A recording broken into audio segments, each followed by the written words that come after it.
Good morning, everyone. Thanks very much for joining us today for the topic VoIP hacking, what's in it for the hacker.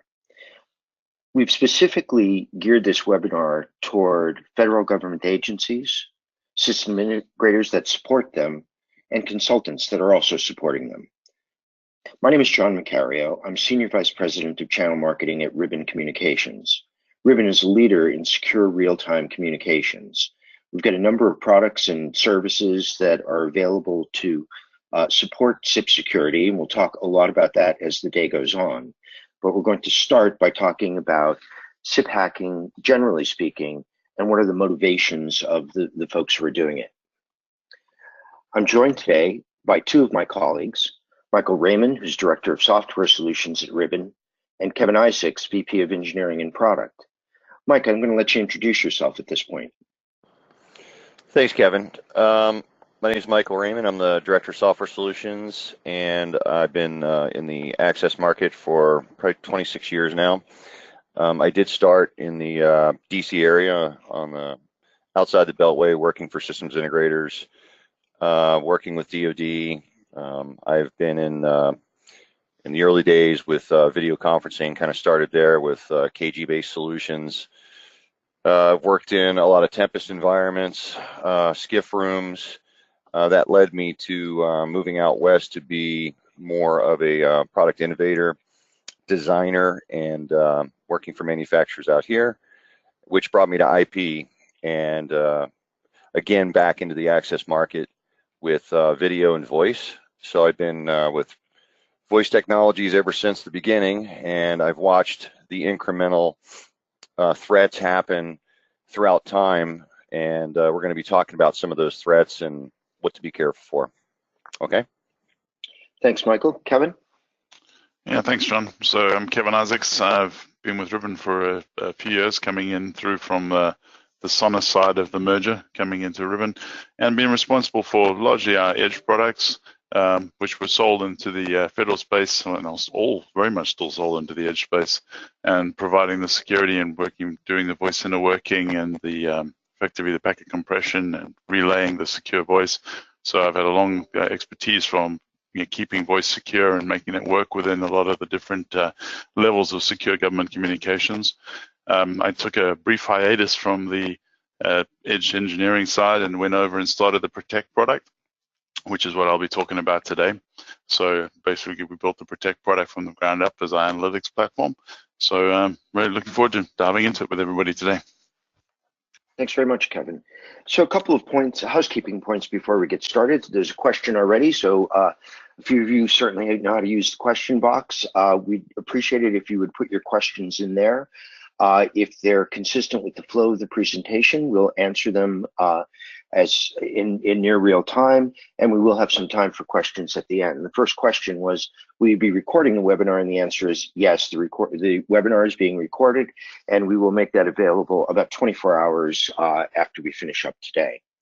So without further ado, let me turn this over to Mike, who's going to start our agenda with a description of SIP attacks and how they work, some stats on the industry, understanding of who the attackers are and why they're doing it, and what you can do to be aware of these threats. At that point, we'll shift over to Kevin, who's going to talk about the changing landscape of SIP security and what you need to be aware of, and we'll finish up with some Q&A. So Mike, why don't you take it away?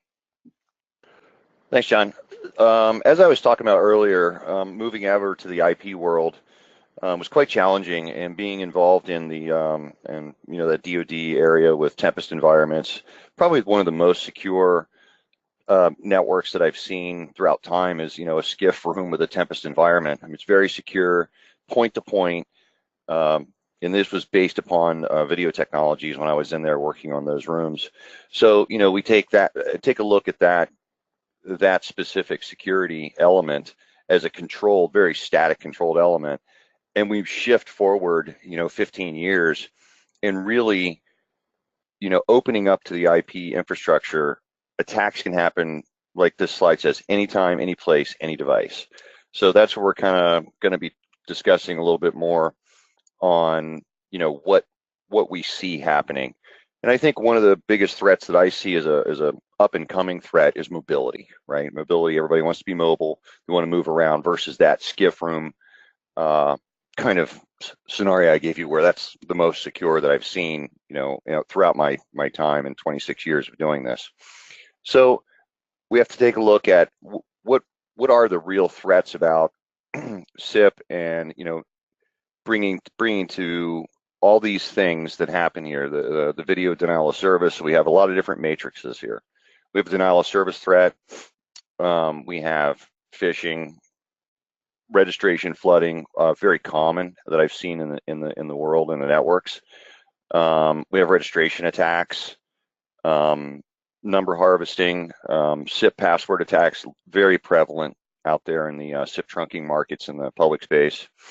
And what I believe is the biggest thing here is being able to obtain access to something, and threats really are targeted for specific crackers or hackers that are doing their job, right? They want to go out and either find an open service, they want to get access to a device to potentially grab, sensitive information.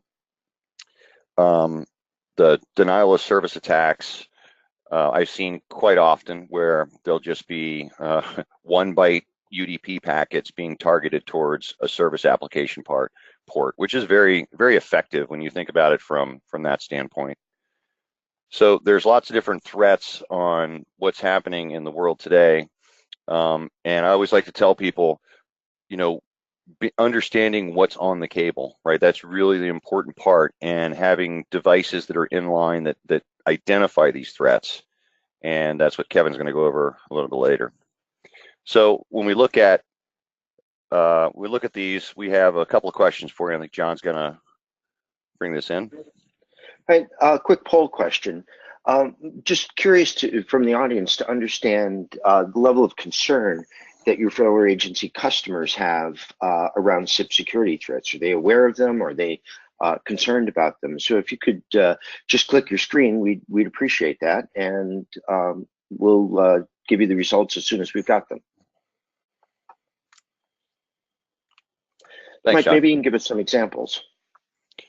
Yeah, sure. So one thing I like to talk about a little bit is, as a technologist and somebody's out here in this market space, I'm a big traffic monitor, even in my network at the office and my home network, and I like to see the different types of threats. So I actually put out a device on the internet with a very easy hackable password, and it did link to a voice account, but it was all simulated in my lab, so it was very easy to actually sniff, monitor, and watch. And within 24 hours, it was cracked, and there was people using it. So it just shows you that it's 24 hours a day, coming from all ports around the world, that attacks can be coming from. So that's one real world instance of watching things happen in real time. And Mike, let me sorry, I accidentally hit forward. Let me just jump back in. We've got our poll results. Interestingly, no one chose the last two responses, not so concerned or not concerned at all. Very concerned was the most popular response. 22% said extremely concerned, 39% very concerned, and 39% somewhat concerned. So that's good. The level of awareness seems to be pretty high. Yeah, that's good, because as I said, moving forward from that 20-year ago skiff room, moving into IP and coming forward, there were a lot of times where remember, no password complexities when changing your passwords, right? Our security is driven by usage, and 10, 15 years ago, there was no real incentive. I mean, there was no real threats that I had seen prevalent. And as the things started to move forward with vulnerabilities like the Poodle and all the denial of service attacks that were happening, our security got tighter, right? And we have to do a better job at that as users with technology and with manufacturers of technology. So if we look at this slide here, attacks continuing, right? This happens whenever you're sleeping. It happens when you're at work. It's probably happening on my network right now because I have a lot of voice services here. And we can look as the SIP attacks are happening more prevalent year over year, because what I believe that hackers are, one of their main things for coming into a network is to grab services. And one real world example I can give you on that is calling cards. So finding a SIP service, and by me putting that honeypot out there for SIP attacks to hit, you see they have a responsive dial tone. They start making a lot of calls, like 99, a bunch of different various numbers. And what they're really trying to do is discover how far that this account can reach out. Does it have international access, or is it just local access? So we're going to see more and more of these attacks be prevalent, because that's their main mission, is to find access out to the world and provide services with it. I'm just waiting for the slide update. Thank you. So fraud by numbers, I mean, it's quite staggering, actually, when you get into this, about what's been taken from providers of service, right? So if we think about the service providers, we usually buy an access point into the long distance world.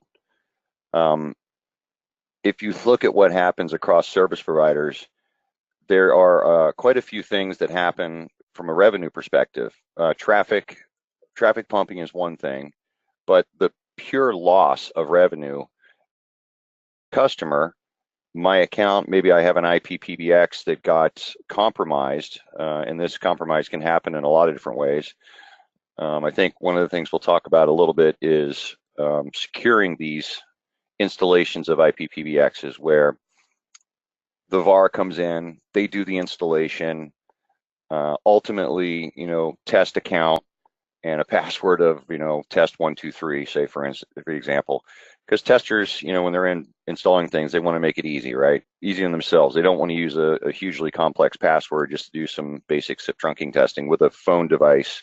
So they create a account and they make it easy. One thing they can forget to do sometimes, not all the time, but they can forget to disable those accounts. Oh, did we lose me? Okay. So what we see happening is people coming in, utilizing these accounts and making calls with them, right? So that's one of the big things we talk about, fraud. But if you look at the numbers, they're just staggering for what the telcos have to incur as part of this fraud. Because as a customer, I might go away on a weekend and come in and have $100,000 worth of long distance bill, right? So the provider is going to say, okay, well, we'll go ahead and knock that off this time, but you have to secure yourself. So we get these fraud numbers in here, and they're just staggering for what they are.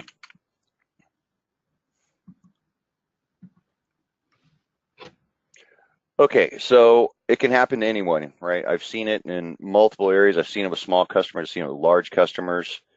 And if we look at the numbers here, toll fraud is about 9%. Robocallers, I think we've all experienced that, and it's been on our cell phones, on our work devices. DDoS attacks. So it can really happen to any company out here. And we've done a poll here, and about 62% of the people in the poll have responded that they've been a victim of some sort of these attacks, right? So we've got these attacks happening, and they need to have some sort of methodology to detect, right? That's a big thing about detecting attacks. And this is a research that was done last year. Okay, so here's a real good question about who's responsible for the attack, right? If you think about a SIP attack, let's say it's an IP PBX, it's been compromised, you went away for the weekend, you come back and your provider says, hey, you've got this bill, who pays for it? Right? It's a big question out there. And one thing that we hear is the customer says the provider should pay for it, the provider says the customer should pay for it, and then ultimately the VAR gets involved because they did the installation. Maybe they were partially responsible for it because they left the test account open. So it's really, who pays for this attack?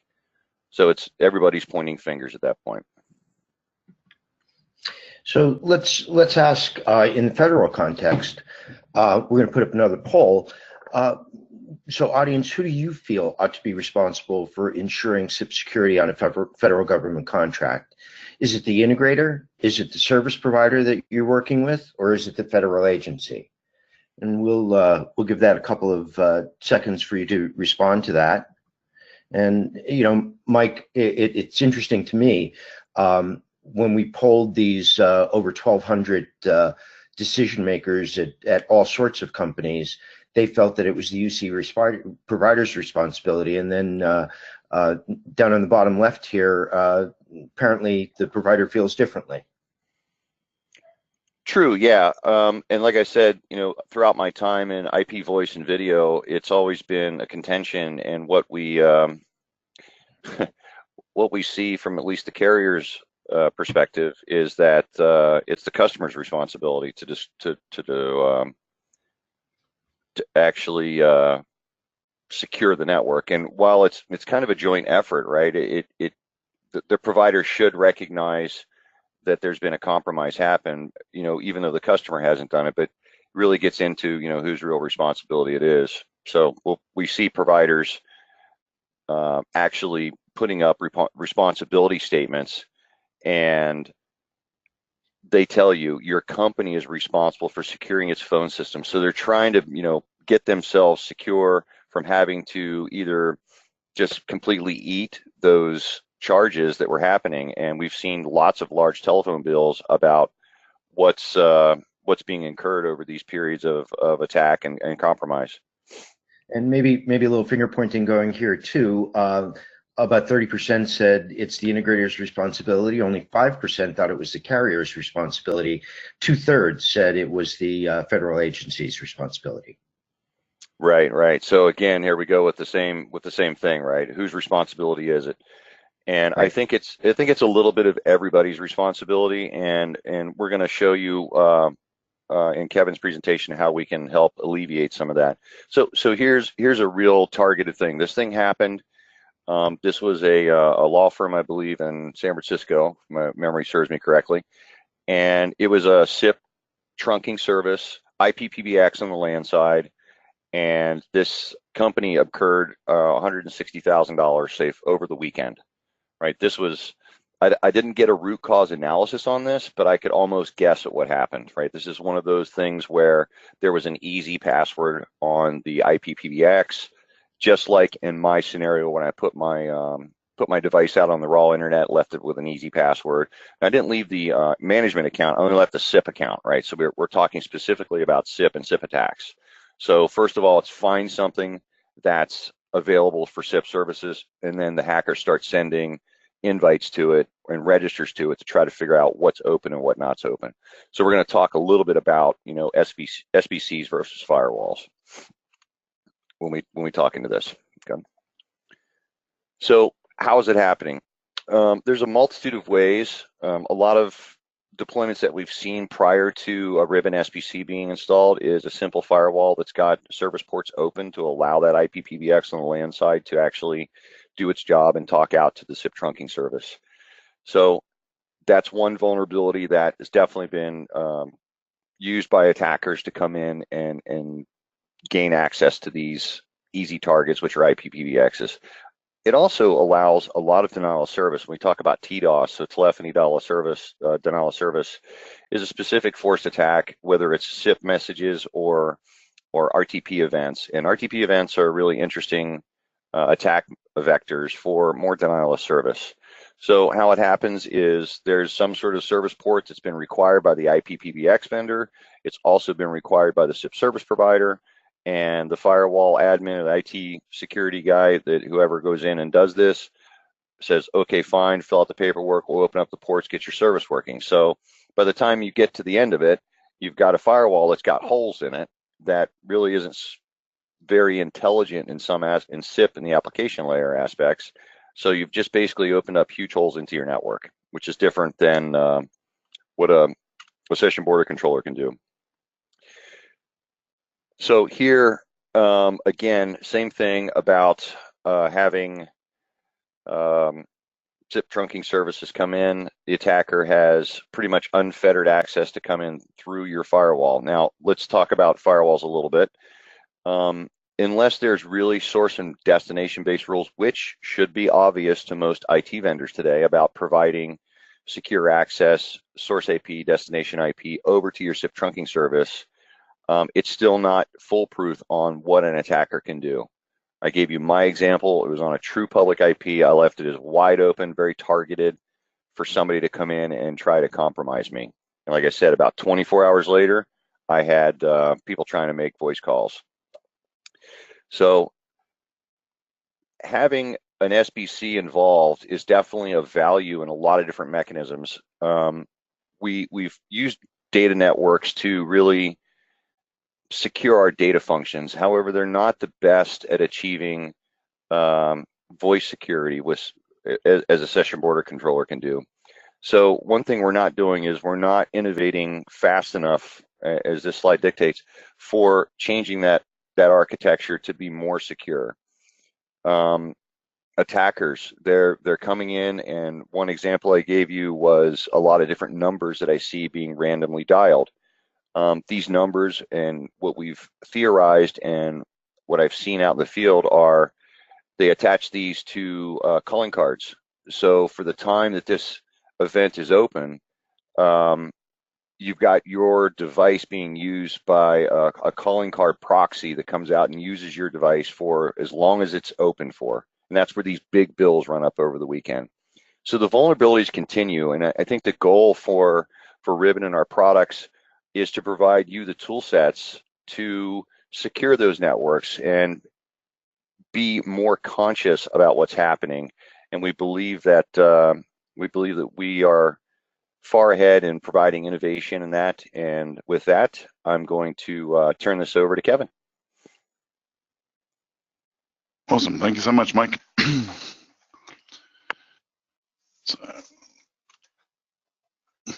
So with that, we're going to kick it back over to a poll question. So do you feel that you have the right tool set to make sure you can ensure high security standards for UC? So there's no wrong answer to this one, but just curious as to how everybody is pretty much prepared and set up these days.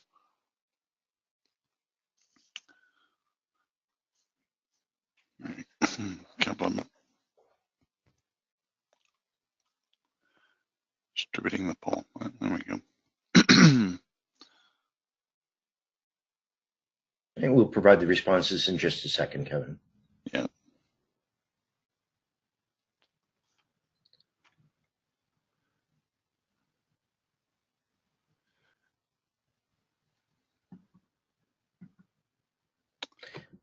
So a little bit of surprise here. I don't know is the top answer. And Kevin, maybe you can spread some knowledge now and help people understand if they have the right tool set or not. I think that's actually an excellent answer, to be honest, because that means that we have an honest audience. Because a lot of times people will say what they want people to think versus what they actually say. I'm very pleased to see that we clearly have a large number of security researchers and a large number of honest people on the call. Ultimately, detecting any kind of security incident, right, whether it's a standard DDoS attack, an exfiltration attack, any of that is all about visibility, right? We know from the data world, doing things like DPI, right, being able to look and having a real-time ability to see exactly what's going on with every single packet going through the network is critical to knowing what's going on in your network. Part of the problem with the real-time communications network is it is real-time, right? And because it's real-time, it means that if you slow those packets down in any way, you end up with a very substandard experience. So as with everything in security, you're always balancing your quality of experience with security, right? We look on the commercial side, it's always, choose one of the three. Do you want it secure? Do you want it easy to use? Do you want it fast, right? You can't have all three. So the reality is that was true many years ago. Well, not even that many years ago, 2-3 years ago, because we didn't have the ability then to be able to take a step back and have a look what's going on. As Mike mentioned, session border controllers did a really good job of actually securing the real-time pieces as they come through the firewall. So they do a fantastic job of being that real-time firewall device, right? Whereas a firewall set up for data, session border controllers are really good at being the voice-based firewalls. However, what session border controllers are not so good at doing is knowing what's going on outside of them, right? There's no form of awareness between them. And often, especially within DoD networks, there are SBCs and gateways deployed all over, whether it's in the DISN or whether it's deployed in each particular enclave within the DoD. Effectively, you have these devices deployed, and they're all sitting in isolation, right? They don't talk to each other. So a better way of actually doing it and looking for threats is all about using analytics, right? Because by using analytics, we can actually detect, see what's going on in the network. We can then use heuristic analytics to predict exactly what other events could look like and what they're going to see. And I'll talk in more detail about what that looks like. We're then able to respond to them, so we can actually make policy decisions and remediate on those, and then actually implement additional heuristics to prevent it and make sure that moving forward, everything is then blocked at the right point of the network. And the overall objective from that and the overall achievement is effectively that the network is more secure. So it really is having a single point security network-wide vision to be able to see exactly what's going on in your network, so you know from a service delivery perspective it truly is secure. So within Ribbon, we have Ribbon Protect, right, which I mentioned earlier when I introduced myself. And effectively, what Ribbon Protect is our big data analytics platform. So what it does is it provides that visibility to be able to detect, to be able to do that deep dive and actually looking for the particular threats and looking for anomalies, then to be able to prevent and actually enforce to block it. So it does a complete closed box solution. Well, closed loop solution, not closed box. It's actually very open. It works with both our devices and with third-party devices. The way it works is it actually uses the information from the devices in the network. So it actually works with your SBCs, your application servers, your firewalls. Those are actually the sensors for the network. We don't need probes to put into the network, because part of the problem is putting in probes, like you'd have to do in the data world when you're putting in IDSs and IPSs for DPI. Effectively, you're having to add additional functions to the network, which puts, effectively an additional level of complexity and additional risk actually in it. So it's a far better way to actually use those devices that are already in the network and then push that up over into the Protect, basically push that information directly from those sensors. It also allows you to be on the right side of the security boundary, keep all the information secure. It comes into Protect, which is a big data analytics platform through a high-speed ingestion engine. That's then fed into a big data Hadoop database. And from there, we run the machine learning behavioral analytics to be able to see what's actually happening in the network and be able to then automate the policy and see what's going on with the different incidents within the network. So effectively, like I showed before, we're analyzing, we're detecting, we're responding, and then predicting exactly what happens on the system to totally prevent and lock down that network. So, what does it actually look like? A typical usage pattern in the network, you can immediately spot, right? As a human, we're really good at saying, oh, I can see, what it actually looks like in the norm. And then when something looks big, in this particular case, we're showing basically floating bubbles. And as they get bigger, obviously, there's more repeat incidents of it. So it's very easy to spot an anomaly. Right? We're good at that.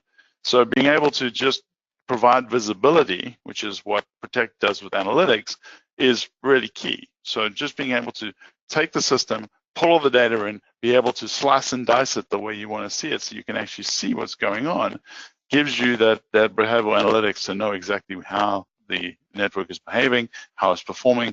Are there actually any intrusions, right? Like Mike mentioned, is this traffic all legitimate or is it rogue? The DoD networks, of course, are typically closed networks and very secure, but a lot of them do face towards the PSTN at some point. They can suffer from the same honeypot issues. And of course, they can suffer from, crossing the tracks. And, there's potential intrusion points.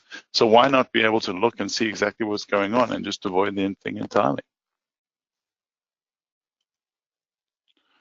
So when an actual incident is found, once it's been detected and once it's been analyzed, you can then set up different thresholds and you can set up different incidents. So what you're seeing here is actually a snapshot of the incident table within Ribbon Protect, and this is what allows you to respond. So whenever one of those events is hit that Mike was talking about, whether it's a robocall or a high call rate, or maybe an excessive registration rates, registration failures, one of these is thrown. And directly from this table, you're actually able to do the next phase, which is to basically to block it, right, and actually prevent it.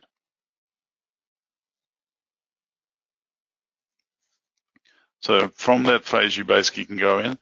You can configure a mitigation policy to either automatically block or to direct the user. So it just pops up in the table and able to actually block it. So it gives you the ability to actually either automatically or manually, through an operator, do the particular mitigation so that now you're truly preventing anything to come through in the future and keep the system truly secure.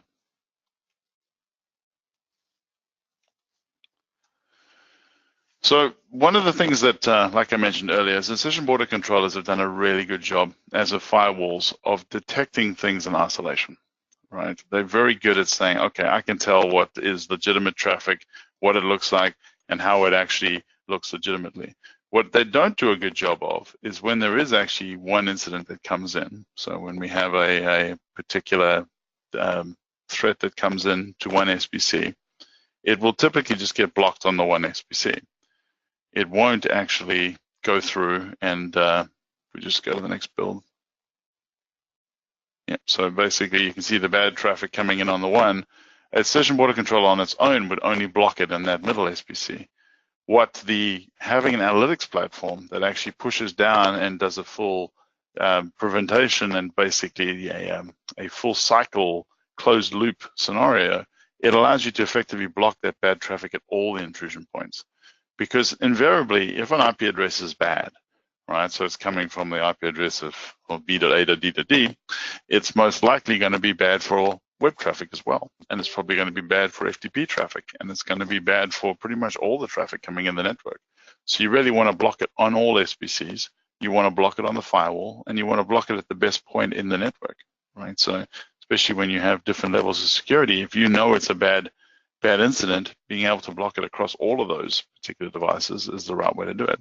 So being able to share that intelligence and preemptively actually, do a dynamic block, and then you can actually regress it. Typically when a hacker actually does set up a hacker actually sets up a particular attack, they go until they find they can no longer go anymore, right? So once you're actually finished with that particular, once you've blocked it, the attacker will then move on, and then you can actually unblock that. So the policies and the mitigation policies are made to actually automatically regress as well. So, very dynamic and active way of doing it.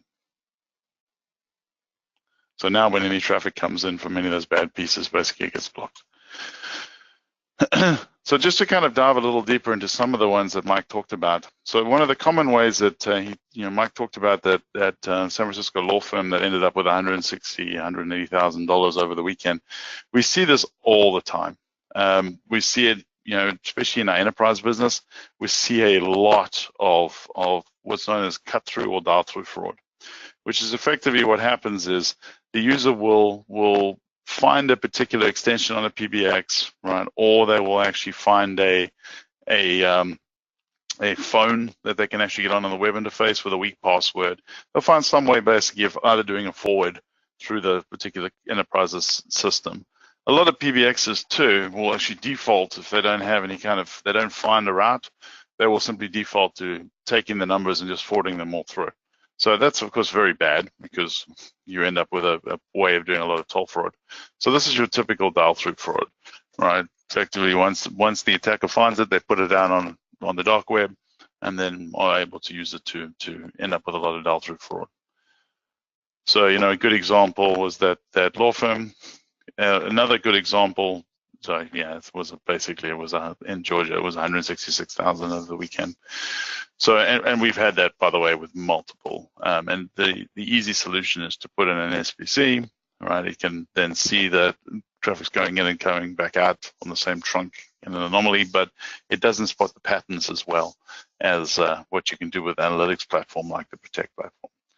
Another example of a threat that's increasing dramatically is telephony denial of service. So just like DOS attacks and DDoS attacks, where you have effectively traffic coming from all these bots, right? Whether it be an IoT device or whether it be a computer that's got some form of malware installed on it. The same thing is true for telephony denial of service. They use systems like Subversious, and there was another SIP tool that I saw the other day that's becoming more and more popular.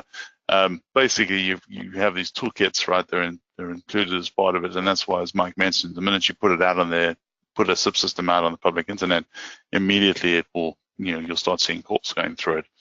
And largely, most of these are TDOS attacks. The fundamental difference between TDOS and fraud is effectively with TDOS, the whole point is to knock the system offline, whereas fraud, it's all about stealing traffic, right?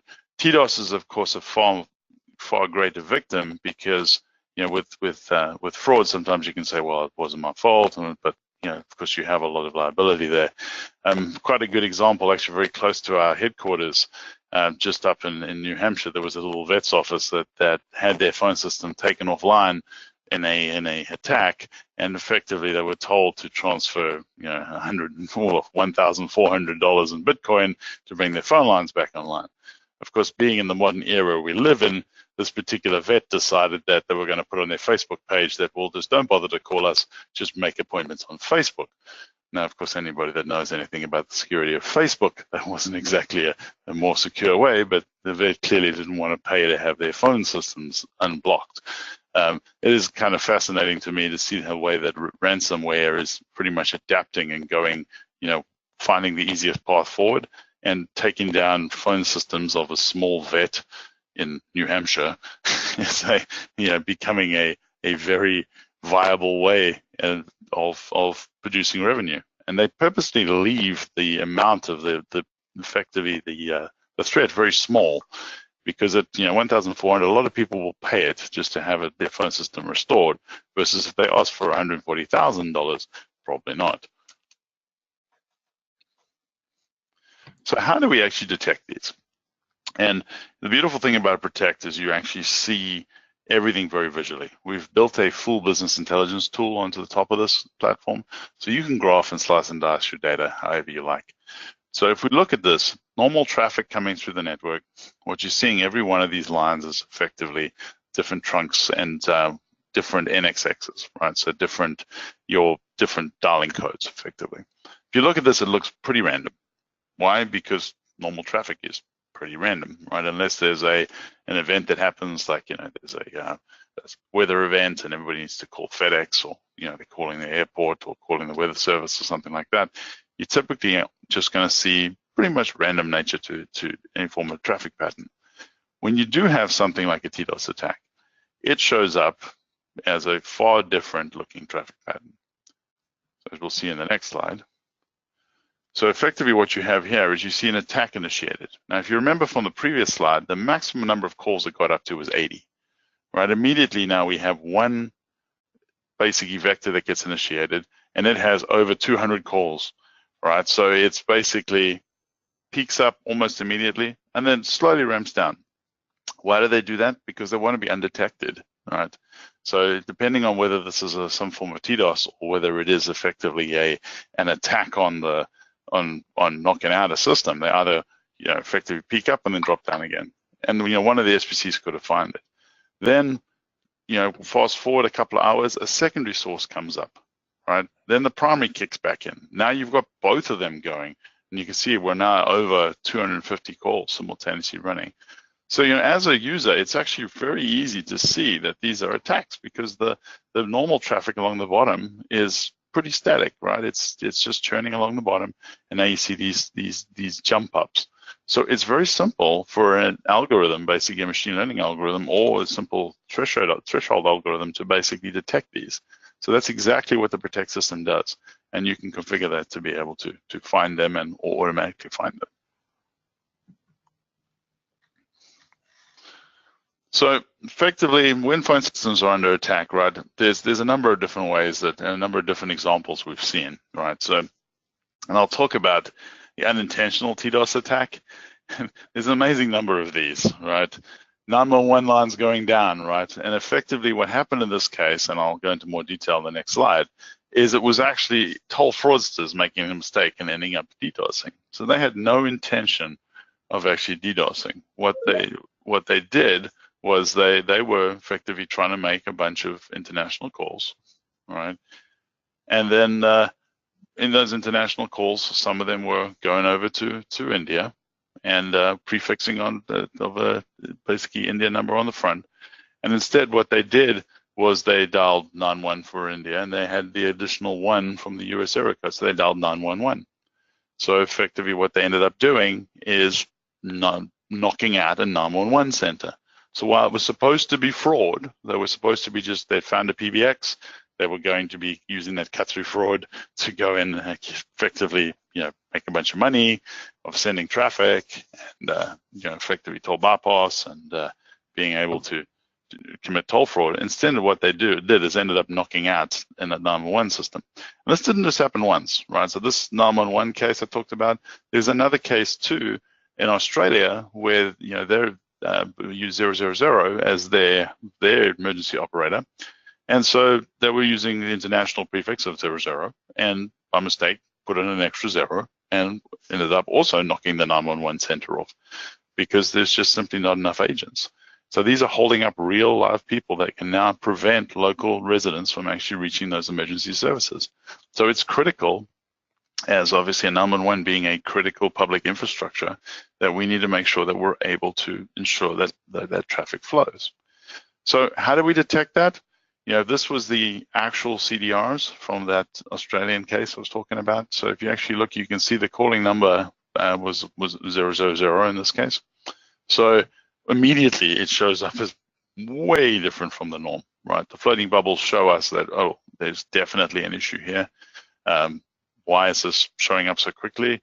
We shouldn't have anywhere near this level of traffic coming from a particular single DID or even multiple DIDs. So, what we then do in the protect side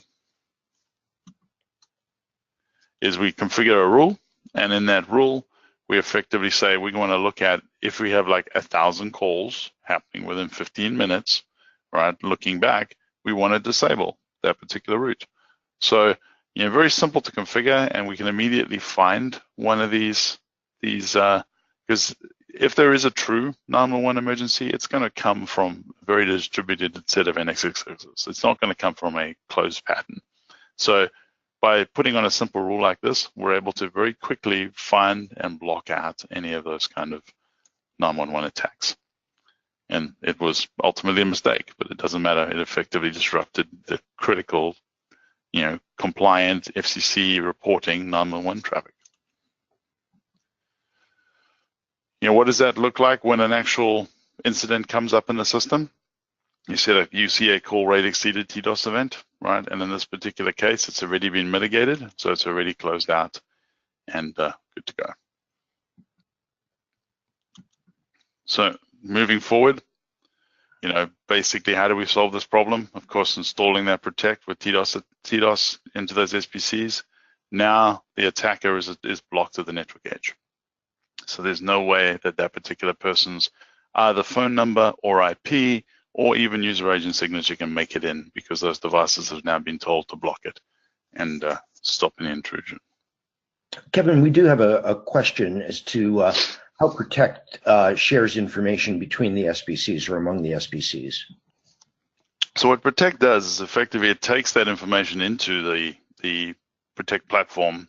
It does the analytics, it does the machine learning, it finds the anomalies, it pops it into the incident. When you set up a mitigation policy, it uses the existing APIs that are on the SPCs. So it installs, within the SPC, it will effectively install a bad number entry, because all the SPCs have the ability to have a bad number. So now it knows that's a bad actor and put it in there. And then, of course, from an IP perspective, it effectively blocks it from an ACL. And it can do the same thing with firewalls. It can also insert ACL entry that way. So that's the way it shares it across there, by effectively using the public APIs to do that. And a second follow-on question to that, Kevin, is this true only with Ribbon SBCs, or can they be other vendors' SBCs as well? There can be other vendors' SBCs as well. So, with Ribbon SBCs, we get higher performance. We're able to stream effectively all the SIP information up to it, be able to do ladder diagrams, etc., because the SBCs have been engineered to be able to do full line rate and also do this analytics and debugging with Protect. However, if it was one of our competitive SBCs, we can still ingest those CDRs, we can still ingest those SIP packets and provide exactly the same level of visibility. When it comes to enforcement, we also use the similar APIs to be able to block it. So we support both Ribbon SBCs, which of course are far superior, but then we also support being able to use third party as well, because we know that a lot of cases, a lot of networks are multi-vendor, right? We're not the only vendor in the network, and we know you need to protect your whole network, not just the Ribbon side of it. So next up, I'm going to talk about toll fraud. So the way that we do toll fraud detection is effectively through what's known as it's a behavioral analytics model, right? So we just effectively, it's threat targeting, effectively. So what we do is we create a model by looking at the existing traffic that's been running, and we create a baseline. So we learn exactly what the traffic is doing in the normal case, and then when something goes outside of it, like you see that purple guy on the left there, he will effectively be the abnormal case.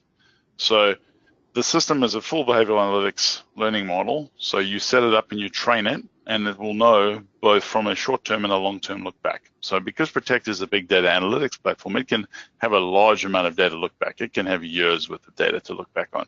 So it can know that, when we had a particular activity, let's say the Army had an activity, it can effectively knows that that's what a baseline of peaking up, what it needs to look like. So it won't flag that, right? So it's very much it's built off your traffic versus just what you would consider the normal 9 to 5. So when it finds either a subscriber or a targeted fraud, it's able to actually go from one to the other. So how does this actually stop the dial-through fraud that I talked about earlier, right? So once the attackers actually found the particular number they can exploit, it will actually look for short duration calls, long duration calls, peaks over the weekend, different bandwidth exceeded, known bads, right? We have known bad numbers that, lists as well that we can put in there, different long distance. And Protect then tells the SBC that's on the enterprise that these are the bad actors so that they're blocked and not allowed to go forward any further. So it gives you that peace of mind, right? I always say that visibility and knowing you have a problem is the first step to fixing a problem, right? Having done software development for many, many years, reproducing a bug is the first stage of being able to actually solve a bug. So being able to see what's going on in the system, being able to get a really, really good view of how everything's working, and then being able to detect it and complete it is what completes the loop, right? And Protect gives you that. So if you want to have more information, please go to the URL you see online here. So ribbon-protect.webflow.io, and we have a bunch. It's a microsite with a bunch more information, so you can read all about it and know exactly how the system works.